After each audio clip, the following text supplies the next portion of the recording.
Hi friends, Siragadikka ஆசை serial இனி வரப்போகிற எபிசோட்ஸ்க்கான ப்ரோமோ தான் இந்த வீடியோவில் பார்க்க போகிறோம். வாங்க ஃப்ரெண்ட்ஸ் பார்க்கலாம். இப்போது நடந்த அதிர்ச்சியில் எல்லாருமே உறைஞ்சி போய் நின்றுட்டுருக்காங்க. முத்து விஷயங்களை சொல்ல சொல்ல எல்லாருக்குமே அவ்வளோ அதிர்ச்சியாக இருக்குது. அப்போது ஏன் மனோஜ் கூட அவ்வளோ ஒரு கோவத்தில் பார்த்துட்ருக்காங்க. ரோகிணியை அப்படியே அழுதுகிட்டே நின்றுட்டுருக்காங்க. இப்போ மீனா அதிர்ச்சியில் இருக்கிறதுக்கு காரணம் இப்படி இவருக்கு எல்லா விஷயமும் தெரிஞ்சிருக்கு அப்படின்னு நினச்சி தான் அதிர்ச்சியில் இருக்கிறாங்க. அப்போது ஏங்க அப்படின்ன உடனே, ஆமாம் மீனா, நான் சொல்கிறது அத்தனையும் உண்மை அப்படின்னு முத்து சொல்லிகிட்ருக்காரு.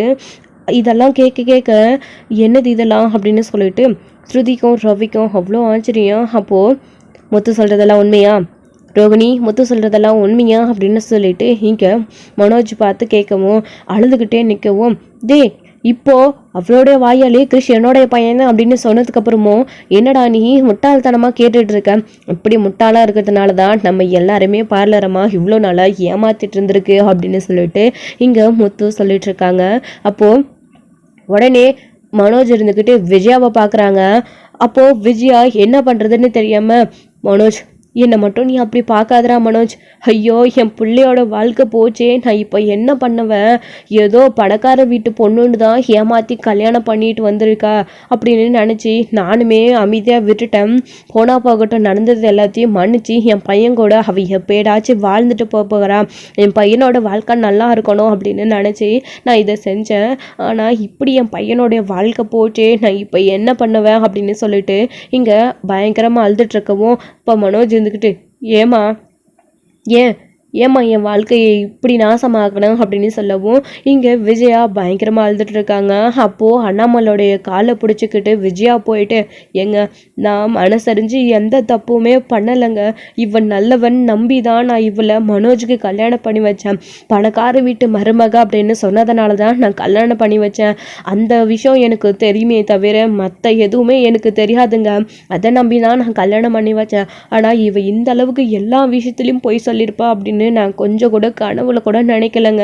என் பிள்ளையோட வாழ்க்கையை நானே நாசம் பண்ணிட்டேனே, இப்படி ஏற்கனவே கல்யாணம் ஆகி பிள்ளை பெற்றவில்லை என் பையனுக்கு நான் கல்யாணம் பண்ணி வச்சுட்டேனே அப்படின்னு சொல்லிட்டு அழுதுட்டு இருக்கவும் மனோஜ் இருந்துக்கிட்டு, அம்மா எனக்கு என்னம்மா குறை, என்னை நல்லா படிக்க வச்சுருக்க, நல்ல ஒரு வேலையில் இருக்க, நல்லா படிச்சிருக்கேன், எனக்கு என்னம்மா குறை, இல்லை கை கால் விளங்காமல் இருக்கா, என்னம்மா எனக்கு குறை, ஏம்மா இப்படிப்பட்ட ஒரு பொண்ணை கல்யாணம் பண்ணி வச்சுருக்கா அப்படின்னு சொல்லிட்டு மனோஜ் வந்து கேட்கவும் விஜயாவுக்கு என்ன பதில் சொல்கிறதுன்னு தெரியல. அண்ணாமலையை பிடிச்சிக்கிட்டு அப்படியே அழுதுட்ருக்காங்க. அப்போது மீனா இருந்துக்கிட்டு, பாருங்கள், உடம்புல குறை இருந்தால் தான் ஏற்கனவே கல்யாணமான ஒருத்தரை கல்யாணம் படிக்கணும் அப்படின்றதெல்லாம் கிடையாது. இங்கே பாருங்கள், அவங்களும் ஒரு பொண்ணு, நீங்களும் நல்லா தான் இருக்கீங்க, இது எல்லாமே எதிர்பார்த்தாத நடந்தது தான். அத்தை வசதியிலையும் பணம் காசத்துலேயும் ஆசைப்படுவாங்களே தவிர அப்படி நினச்சி தான் உங்களை ரோகிணியை கல்யாணம் பண்ணி வச்சாங்க. ஆனால் இப்படி இவங்களுக்கு பின்னாடி ஒரு கதை இருக்குன்னு யாருக்குமே தெரியாதுல்ல, அத்தைக்கே இந்த விஷயம் தெரியாதுல்ல, இப்போ தான் அத்தையே இந்த விஷயம் தெரிஞ்சில்ல, அவ்வளோ அதிர்ச்சியில் அழுதுட்ருக்காங்க.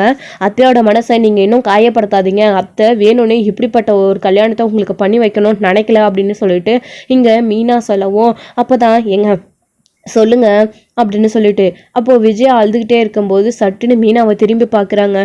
என்னதான் நம்ம இவ்வளோ அவமானப்படுத்தினாலையும் கேவலமாக பேசினாலையும் நமக்கு சப்போர்ட் பண்ணி பேசுகிறாளே, நான் தப்பு பண்ணியிருக்க மாட்டேன்னு அவன் நம்புறாளே அப்படின்னு நினச்சிக்கிட்டு, மீனா அப்படின்னு சொல்லிட்டு, நீ மட்டும்தான் என்னை சரியாக புரிஞ்சு வச்சுருக்க, ஆனால் நான் யாரையுமே சரியாக புரிஞ்சிக்கல, நான் நினைக்கிறவங்க நான் புரிஞ்சுக்கிட்டு நான் கல்யாணம் பண்ணிட்டு கூட்டிகிட்டு வந்த யாருமே நல்லவங்க கிடையாது, எங்கிருந்தோ வந்த நீ எப்படியோ உனக்கு கல்யாணம் பண்ணி இந்த வீட்டுக்குள்ளே நீ வந்த ஒரு நாள் கூட உன்னை நான் நல்லபடியாக நடத்தினதே கிடையாது, ஆனால் நீ இன்னைக்கு எனக்காக பேசுகிற பார்த்தியா, உண்மையிலே நீ சொன்னது தான் உண்மை, இப்படியெல்லாம் பண்ணுவான்னு தெரியாம தான் நான் மனோஜுக்கு இவ்வளோ கல்யாணம் பண்ணி வச்சேன் அப்படின்னு சொல்லவும், அப்போது விஜயா போயிட்டு, ஏண்டி இப்படி பண்ண, என் பிள்ளையோட வாழ்க்கையை நாசம் பண்ணிட்டியேடி, உனக்கு ஊர் உலகத்தில் ஏமாற்றி கல்யாணம் பண்ணிட்டு போக வேறு குடும்பமே இல்லையா, என் குடும்பம் தான் கிடச்சிச்சாடி, என்னை முதல்ல மலேசியா அப்பா என் பணக்கார வீட்டு பொண்ணு அப்படின்னு ஏமாற்றி கல்யாணம் பண்ணிட்டல, நீ விஷயத்தை எல்லாத்தையும் சொல்லி உன்னை பணக்கார வீட்டு மருமகனை தான் நான் கல்யாணம் பண்ணிட்டு வந்தேன், நான் பண்ணது தப்பாகவே இருக்கட்டும், நான் பணத்துக்காக தான் பண்ணேன், நான் இல்லைன்னு சொல்லலை, அதை நான் இப்போ ஒத்துக்கிறேன்,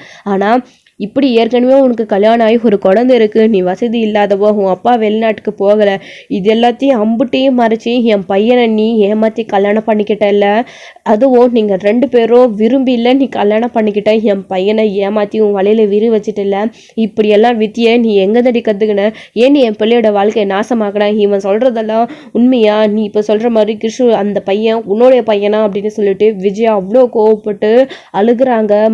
ரோகிணி கிட்ட போய் நின்றுக்கிட்டு பல்லாருன்னு ஓங்கி ஒரு அறையும் கொடுத்துடுறாங்க.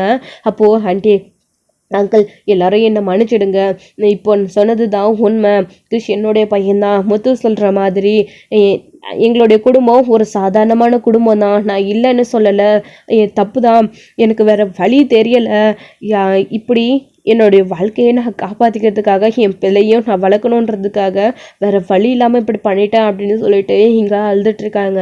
நீ சொல்கிற காரணத்தெல்லாம் என்னை நம்ப சொல்கிறியாடி அப்படின்னு சொல்லிட்டு இங்கே விஜயா அழுதுட்ருக்காங்க. இது மட்டும்தான் சொல்லியிருக்கியா, போய் இன்னும் ஏதாச்சும் வேறு ஏதாச்சும் இருக்காடி, வாயை திறந்து சொல்லுடி, அப்பா செத்துட்டாருன்னு சொன்னது என்ன பொய்யா, உன் அப்பாவும் உயிரோட தான் இருக்கானா அப்படின்னாலாம் கேட்குறாங்க. இல்லைம்மா, உண்மையிலே இவருடைய அப்பா இறந்து தான் போயிருக்காங்க, கிறிஷோட பாட்டி மட்டும்தான் இருக்காங்க, இவரோட கிறிஷோட பாட்டியும் தோ பார்லரம்மா, இவங்க 3 பேர் மட்டும்தான் இவங்க குடும்பத்தில், மற்றபடி இவங்களுடைய அம்மாவுக்கு சொந்தக்காரங்க எல்லாம் இருக்காங்க, தோ கிறிஷோடைய அப்பாவோடைய சொந்தக்காரங்க எல்லாருமே இருக்காங்கம்மா அப்படின்னு சொல்லவும் இது எல்லாத்தையும் தெரிஞ்சு அவ்வளோ அதிர்ச்சி ஆகுறாங்க இங்கே விஜயா இருந்துக்கிட்டு. அப்போது இங்கே ஸ்ருதி ரவியும் என்ன பேசுறதுன்னே தெரியல, அப்படியே உடஞ்சி போய் உக்காந்துட்ருக்காங்க. இங்கே மீனா ஏற்கனவே ஒரு முறை விஷயத்த சொன்னால் என்ன ஆகும் அப்படின்னு நினச்சி பார்த்தாங்க. இப்போது அந்த மாதிரி அப்படியே நெஞ்சை பிடிச்சிக்கிட்டு உட்காந்துடுறாங்க நம்ம அண்ணாமலை. இதை பார்த்த உடனே எல்லாருமே என்னாச்சு அப்படின்னு ஓடி வருவோம். ஒன்றும் இல்லடா, இது எல்லாத்தையும் கேட்ட அதிர்ச்சியில் கொஞ்சம் லேசாக நெஞ்சு வலிக்குது அப்படின்னு சொல்கிறாரு. அப்பா என்னப்பா இது, அதிர்ச்சி ஆகாதீங்கப்பா ப்ளீஸ்ப்பா, இது கேட்ட உடனே எனக்கே அதிர்ச்சியாக தான் இருந்துச்சுப்பா இந்த விஷயம் தெரிஞ்சதுக்கப்புறமும், ஆனால் எனக்கு வேறு வழி இல்லைப்பா, என்ன பண்ணுறது, நம்ம மொத்த குடும்பத்தையும் ஏமாத்திட்டு இருக்காங்களே, நாம் யாருக்குமே இது வரைக்கும் ஈயர்முக்கு கூட துரோகம் செஞ்சது கிடையாது, யாரையும் ஏமாத்தினதுமே கிடையாது, அப்படி இருக்கிறப்போ நம்ம மொத்த குடும்பத்தையும் இந்த பார்லரம்மா ஏமாதிருக்கு அப்படின்றப்போ என்னால் தாங்கிக்க முடியலப்பா, இந்த விஷயத்த உங்ககிட்ட சொல்லாமே என்னால் இருக்க முடியவே முடியாதுப்பா, எனக்கு மட்டுமே விஷயம் தெரிஞ்சுட்டு நீங்கள் எல்லாருமே ஏமாந்துட்டு பார்லரம்மாவை உண்மையாக இருக்காங்க அப்படின்னு நம்பிக்கிட்டு நீங்கள் ஏமாந்துருவீங்களேப்பா அப்படின்னு சொல்லவும், அப்போது முத்து புரியுதுடா முத்து அப்படின்னு சொல்லிட்டு, ஏமா ரோகிணி ஏன் உண்மையை சொல்லியிருக்கலாமே அப்படின்னு சொல்லிட்டு சொல்லவும், எங்ககிட்ட விடுப்பா, நீ மனோஜை விரும்பி தானே கல்யாணம் பண்ணிக்கிட்ட, மனோஜ்கிட்ட உன்னுடைய நிலைமை இதுதானே நீ அவன்கிட்ட எடுத்து சொல்லியிருக்கலாமே, அப்படி நீ எல்லாத்தையும் சொல்லி உன் மேலே அதுக்கு மேலேயும் அவருக்கு மனோஜ்க்கு உன் மேலே அன்பும் காதலும் இருந்திருந்தா நீங்கள் 2 பேருமே எங்கள் எல்லாருக்கிட்டையும் சொல்லி தாராளமாக கல்யாணம் பண்ணியிருக்கலாமே, நாங்கள் யாரும் கல்யாணமான பொண்ணை மனோஜ்க்கு கல்யாணம் பண்ணி வைக்கக்கூடாதுன்னு நினைக்கவே இல்லையே, நீ எல்லாரையும் ஏமாத்தின அப்படின்றது தான் இப்போது ரொம்ப பெரிய தப்பு, ஏன் அப்படி பண்ண, அப்படி மனோஜே உன்னை லவ் பண்ணதுக்கு அப்புறமா கூட நீ இந்த விஷயத்த உன் கல்யாணத்தப்போ சொல்லியிருந்தா கூட, மனோஜ் வேண்டான்னு சொல்லியிருந்தா கூட நாங்கள் அவனை சமாதானப்படுத்தி கல்யாணம் பண்ணி வச்சுருப்போம், அந்த அளவுக்கு நாங்கள் குடும்பக்காரங்க இல்லை, அப்படி நீ நினைக்கிற மாதிரி நடந்திருக்கோம் அப்படின்னா உன் அத்தை வேணா அந்த மாதிரி நடந்திருக்க வாய்ப்பு இருக்குது, ஆனால் நானோ முத்துவோ மீனாவோ ரவியோ ஸ்ருதியோ யாருமே வேண்டான்னு சொல்லியிருக்க மாட்டோம், ஒரு பொண்ணோட வாழ்க்கை இந்த அளவுக்கு வந்ததுக்கப்புறமா உன் மேலே ஆசை, அதாவது மனோஜ் மேலே ஆசை வச்சதுக்கப்புறமா நீ மனோஜை விட்டு பிரிஞ்சு போகணும்னு நாங்கள் நினச்சிருக்க மாட்டோம், நீ உண்மையை சொல்லியிருக்கலாமே அப்படின்ற மாதிரி அண்ணாமலை சொல்லவும், அங்கிள் என்னை மன்னிச்சிடுங்க அங்கிள், எனக்கு வேறு வழி தெரியல அங்கிள், இப்போ வச்சு நீங்கள் என்னை புரிஞ்சுக்கிட்டீங்களே, எங்கள் உண்மையை தெரிஞ்சால் என்னை மனோஜ் கல்யாணம் பண்ணிக்க மாட்டாரோ,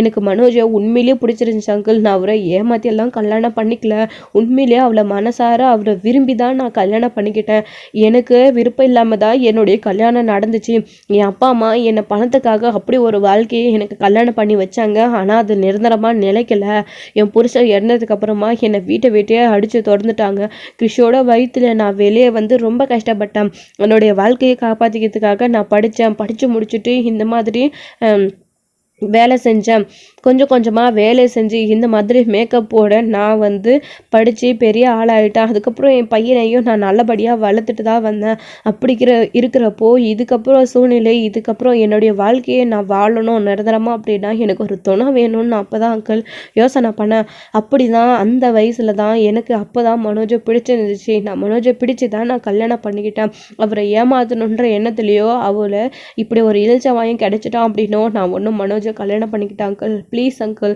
என்னை நம்புங்க, இப்போ சொல்கிறது அத்தனையும் நான் உண்மை, இதுக்கு முன்னாடி நான் சொன்ன எல்லாமே போய் தான் அங்கிள், இல்லைன்னு சொல்லலை. முத்து சொல்கிற மாதிரி நீங்கள் எல்லாரும் நினைக்கிற மாதிரி இத்தனை வருஷமாக நான் உங்கள் எல்லாருக்கிட்டையும் போய் தான் சொல்லிட்டு இருந்தேன். அதுக்கு நீங்கள் எனக்கு என்ன தண்டனை வேணாலும் கொடுங்க, ஆனால் தயவு செஞ்சு இந்த வீட்டை விட்டு மட்டும் என்னை போக சொல்லிடாதீங்க, மனோஜை விட்டு மட்டும் என்னை பிரிச்சிடாதீங்க அங்கிள் அப்படின்னு சொல்லிட்டு ரோகிணி இங்கே அவ்வளோ வருத்தப்பட்டு அழுதுட்ருக்காங்க. மீனாக்கு இது பார்க்கும்போது ஒரு விதமான கஷ்டமாக தான் இருக்குது. அவள் பண்ணது தப்பாக இருந்தாலையும் அவளும் ஒரு பொண்ணு இப்படி அழுகிறா அப்படின்ன உடனே மீனாவுக்கு ரொம்ப கஷ்டமாக இருக்குது. அப்போது ஏங்க இதெல்லாம் உங்களுக்கு எப்படி அப்படின்னு, மீனா அதான் சொன்னனே கிஷோடைய பெரியம்மா பெருப்பாங்க இருக்காங்க அப்படின்னு, அவங்க மூலிமா தான் தெரிஞ்சுக்கிட்டு அவங்க இவங்களுடைய கல்யாண ஃபோட்டோவை அவரோட தம்பியோட கல்யாண ஃபோட்டோவை ஃப்ரேம் போடணும் அப்படின்னு கடையில் கொடுக்கறதுக்காக போயிருக்காரு. அப்போ நான் அவங்கள சவாரி ஏற்றிட்டு போகும்போது அந்த ஃபோட்டோ ஃப்ரேமை பார்த்து தான் நான் எல்லா விஷயத்தையுமே தெரிஞ்சுக்கிட்டேன் அப்படின்னு சொல்கிறாங்க. இதை கேட்டதுமே எல்லாருமே அதிர்ச்சி ஆகுறாங்க. அப்போ தான் கிறிஷோடைய பெரியம்மா பெரியப்பா அங்கே வந்து நிற்கிறாங்க. அப்போ இவங்க எல்லாரையுமே பார்த்துட்டு அவங்களுமே வந்து ஆடி போய் நின்றுட்டுருக்காங்க. எதுக்கு இப்போ வந்தீங்க, நீங்கள் இங்கே வந்ததுனால தான் என் வாழ்க்கை நாசமாக போய் நிற்குது, திரும்பவும் எதுக்கு இங்கே வந்தீங்க அப்படின்னு. பாலரம்மா கொஞ்சம் பொறுக்கிறியா, எதுக்கு அவங்கள பிடிச்சி திட்டிகிட்டு இருக்க, பண்ணுற தப்பெல்லாம் நீ பண்ணிட்டு எல்லாத்தையும் மறைச்சி இப்படியே கடைசி வரைக்கும் மனோஜை ஏமாற்றிட்டு எங்கள் குடும்பத்தை ஏமாற்றிட்டு இப்படியே இருந்துடலான்னு நினச்சியா, உண்மை என்னைக்காச்சும் ஒரு நாள் வெளியில் வந்தே தீரும் அப்படின்ற மாதிரி தான் இப்போ வெளியில் வந்திருக்கு. இதுக்கப்புறம் நீ அவங்கள திட்டி என்ன ஆக போகுது, என்ன இந்த குடும்பத்தை கடைசி வரைக்கும் ஏமாத்துறேன்னு நினைக்கிறியா அப்படின்னு.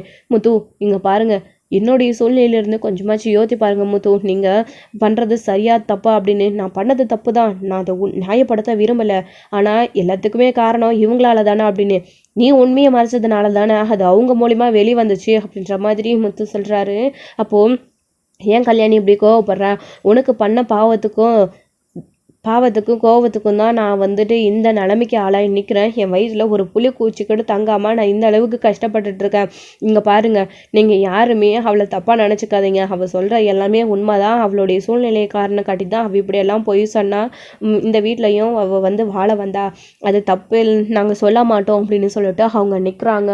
அப்போது இவங்க எல்லாருக்குமே என்ன பண்ணுறதுனே தெரியல. ரோகிணி அப்படி அழுதுட்ருக்காங்க.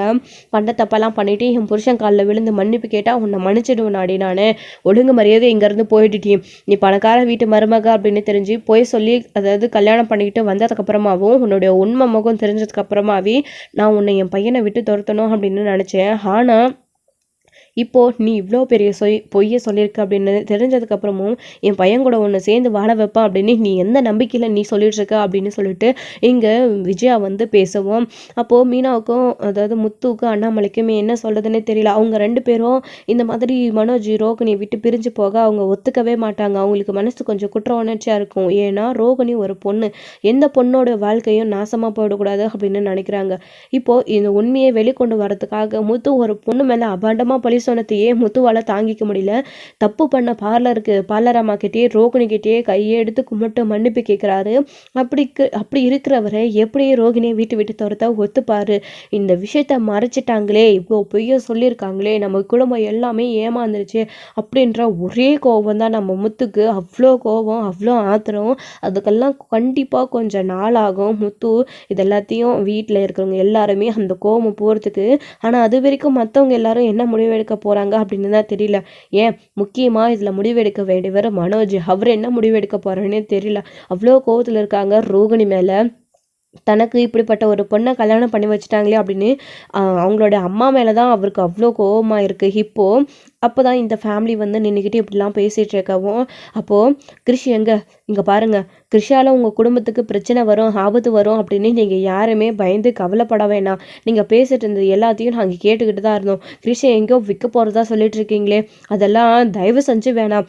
நீங்கள் கேட்குற பணத்தை வேணாம் நாங்கள் வேணா கூட கொடுத்து விட்றோம். கிருஷை எங்கள் கூட அனுப்பிடுங்க. கல்யாணி பாருமா, உனக்கு பண்ண பாவத்துக்கு தான் நான் இப்படி இந்த நிலைமைக்கு ஆளாயிட்டேன். கிருஷி உனக்கு பாரமாக இருக்க தேவையில்லை. உனக்கு இப்படி ஒரு குடும்பம் கிடச்சிருக்கு. நீ உன் புருஷன் கூடயும் உன் மாமியார் மாமனார் இந்த உறவுகளோடையும் நீ சந்தோஷமாக இரு.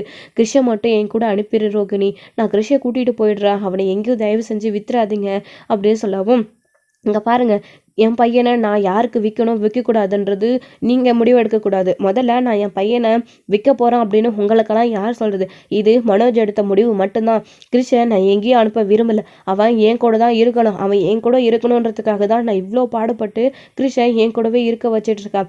நீங்கள் நடுவில் வந்து எந்தாச்சும் குழப்பிடாதீங்க. நீங்கள் எனக்கு பண்ண வரைக்கும் போதும். அதான் நீங்கள் வந்த வேலை முடிஞ்சிடுச்சுல, கிளம்புங்க அப்படின்னு சொல்லவும், இப்போ எதுக்கு பார்லரம்மா அவங்க துரத்துக்கிட்டே இருக்க?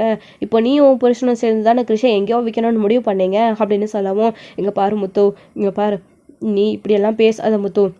நான் மனசறிஞ்சு கிருஷை விற்கணும்னு நான் முடிவு பண்ணலை. மனோஜ் தான் ஏதோ காசுப்பட்டு அப்படி பேசிகிட்டு இருக்காரு. என் பையனை நான் கொடுத்துட்டு நான் எப்படி நிம்மதியாக இருப்பேன் அப்படின்னு சொல்லி இங்கே ரோகிணி அழுகிறாங்க. இப்போது அப்படி பாவி இப்படி ஏமாத்திட்டியடி என் குடும்பத்தையே. என் புருஷன் என் பிள்ளை எப்படி உடஞ்சி போய் நிற்கிறாங்க பாருடி. என் பிள்ளைக்கு நான் என்னடி பதில் சொல்லுவேன்? உன்னை நம்பி நான் என் பிள்ளைக்கு கல்யாணம் பண்ணி வச்சதுக்கு இவ்வளோ பேர் இடியை தூக்கி என் தலைமையில போட்டுட்டியடி. நான் இப்போ என்ன பண்ணுவேன்? ஐயோ கடவுளே அப்படின்னு விஜயா ஹம்பிட்டு அழுகிறாங்க. அத்தை அழுகாதீங்க, அதை உங்கள் உடம்புக்கு ஏதாச்சும் ஆகிட போது, கொஞ்சம் பொறுமையாக இருங்க அதை அப்படின்னு. இதெல்லாம் பார்த்துக்கிட்டு உயிரோடு இருக்கிறத விட பேசாமல் போய் சேர்ந்துட்டாவே நிம்மதியாகவே இருக்கலாமே அப்படின்னு. அத்தை என்னத்தை எப்படியெல்லாம் பேசுகிறீங்க அப்படின்னு. அம்மா நீ என்னம்மா தப்பு பட, நீ எதுக்கு சாகணும்னு? இங்கே பாரும்மா, நீ என்னதான் கோவப்பட்டாலையும் பணத்துக்கு ஆசைப்பட்டாலையும் உன்னுடைய குணம் தெரிஞ்சாலையும் நீங்கள் எப்படிப்பட்டவங்க அப்படின்னு எங்களுக்கு தெரியுமா? பாரும்மா, இப்படியெல்லாம் நீ பண்ணிட்டு இருக்காதம்மா. கொஞ்ச நாள் நீ என்னை விட்டுட்டு, நீ பாட்டி வீட்டில் என்னை விட்டுட்டு நீ இங்கே இருக்கும்போதே நீ இல்லாத பிரிவை என்னால் தாங்கிக்க முடியல. இப்படி நிரந்தரமாக நீ போகிறேன்னு சொல்கிறியம்மா. இங்கே பாரும்மா, என் அம்மாவா எனக்கு நீ வேணும். நீ என் மேலே கோபத்தை காட்டினாலும் என் அம்மாவை எனக்கு அவ்வளோ பிடிக்கும். நீ வேணுமா எனக்கு? நீ அப்படிலாம் பேசாதம்மா. இங்கே பாரும்மா, பேசி தீர்க்க முடியாதது எதுவுமே இல்லை. எல்லாத்தையும் பேசி தீர்த்துக்கலாமா? என்ன முடிவெடுக்க போகிறீங்க, என்ன பண்ண போகிறீங்க அப்படின்றதெல்லாம். அதுக்காக நீ இப்படியெல்லாம் உனக்கு ஏமா நீயே தண்டனை கொடுத்துக்கணும்னு நினைக்கிற? தப்பு பண்ணது பார்லரம்மாவே பயப்படாமல் உயிரோட மனோஜ் கூட சேர்ந்து வாழணும், இன்னொரு வாழ்க்கையை அமைச்சுக்கணும் அப்படின்னு நினச்சி கல்யாணம் பண்ணிக்கிட்டு இங்கே வந்து நிற்குது. அவங்களே பயப்படாதப்போ நீ ஏமா கலைங்க நிற்கிற? நீ என்னம்மா தப்பு பண்ண? மனோஜை நீ கல்யாணம் பண்ணி வச்சதை தவிர ரோகிணிக்கு வேற என்னம்மா நீ தப்பு பண்ண? வேண்டாம்மா இப்படிலாம் பேசாத அப்படின்னு முத்து சொல்லிட்டு இருக்காரு. அண்ணாமலை தான் எந்த ஒரு வார்த்தையுமே பேசாத உடைஞ்சு போய் உட்காந்துட்டு இருக்காரு. ஸ்ருதியும் ரவியும் இப்படியெல்லாம் இவங்க பண்ணியிருப்பாங்கன்னு நான் நினச்சி கூட பார்க்கல முத்து அப்படின்னு. என்ன பண்ணுறது ரவி, எனக்குமே இந்த விஷயம்லாம் இப்போ தானே தெரிய வந்துச்சு. பாலரமாக இப்படியெல்லாம் பண்ணியிருக்கோம் அப்படின்னு எனக்குமே அதிர்ச்சியாக தானே இருக்குது அப்படின்னு. சே எப்படி அண்ணி, ஏன் கல்யாணம் ஆகி 2 வருஷத்தில் உங்களுக்கு இந்த விஷயத்த எங்ககிட்ட சொல்லணும்னோ, கிருஷி அனாதையாக தவிக்கும் போதோ, அவனுக்கு ஒரு பிரச்சனை வரும்போதோ, அவன் இந்த வீட்டுக்குள்ளே ஓடி ஆடி விளையாடிட்டு இருக்கும்போதோ நீங்கள் இந்த விஷயத்த எங்ககிட்ட சொல்லணும்னு உங்களுக்கு தோணலையா? எத்தனையோ வாய்ப்புகள் இருந்திருக்குமே உங்களை பற்றி நான் விஷயத்த சொல்கிறதுக்கு, சொல்லியிருக்கலாமே. ஏன் சொல்லாமல் மறைச்சிங்க? முத்து சொல்கிற மாதிரி இந்த விஷயத்தெல்லாம் இப்படியே கடைசி வைக்க மூடி மறைச்சிடலாம் அப்படின்னு நினச்சிட்டிங்களா நீங்கள் அப்படின்னு சொல்லுறாங்க. ரவி இருந்துக்கிட்டு, இல்லை ரவி நீங்களும் தப்பாக நினைக்காதீங்க, அப்படியெல்லாம் எதுவுமே இல்லை. நானே எனக்கான சூழ்நிலை அமையும் போது அத்தை ஏற்கனவே என் மேலே கோபத்தில் இருக்காங்க. என்ன எப்போ வந்து அத்தை என்னை புரிஞ்சுக்கிறாங்களோ, என்னுடைய அதாவது அவங்களுடைய மனசு மாறி என்னை ஏற்றுக்கிறாங்களோ, அந்த சூழ்நிலையில் நான் வீட்டில் விஷயத்த சொல்லி நான் எல்லார்கிட்டேயும் உண்மையை சொல்லணும்னு தான் நினச்சேன். ஆனால் அதுக்குள்ளே இப்படி ஆயிடுச்சு அப்படின்னு சொல்லவும், ஏடி இப்போவே நான் உன் மேலே கோவத்தில் இருக்கேன், நான் உன்னை ஏற்றுக்கிட்டு திரும்பவும் நீ ஒரு பொய்யை சொல்லி அது பொய் அப்படின்னு தெரிஞ்சதுக்கப்புறமும் அப்போவும் நான் உன்னை ஏற்றுப்பேன் அப்படின்னு நீ எப்படி நீ நினைக்கிறா அப்படின்னு சொல்லிட்டு விஜயா இங்கே ரோகிணியை கோவப்படுத்திட்டு இருக்காங்க. ஆண்டி அப்படின்னு, இங்கே பாருடி, நீ பணக்காரின்னு போய் சொன்னதுக்கே உன்னை என்னால் இது வரைக்கும் மன்னிக்க முடியாமல் நான் இருந்தேன். நான் திரும்பவும் அவனுக்கு நீ பெரியவோட ஆர்டரை பிடிச்சி கொடுத்த அப்படின்னு நல்லவளாக இருக்கிறப்போ நீ என்கிட்ட இப்படின்லாம் நீ இருக்கனே உனக்கு கல்யாணம் ஆகிடுச்சு, கிருஷ்ணா உன்னுடைய பையன் அப்படின்னு நீ வந்து என்கிட்ட சொன்னா, நான் அதை நான் எல்லாத்தையும் மன்னிச்சுட்டு உன்னை ஏற்றுப்பேன்னு நீ நினச்சி அடி. ஏண்டி முட்டாள்தனமான விஷயத்த பண்ணிகிட்டு இருக்க அப்படின்னு.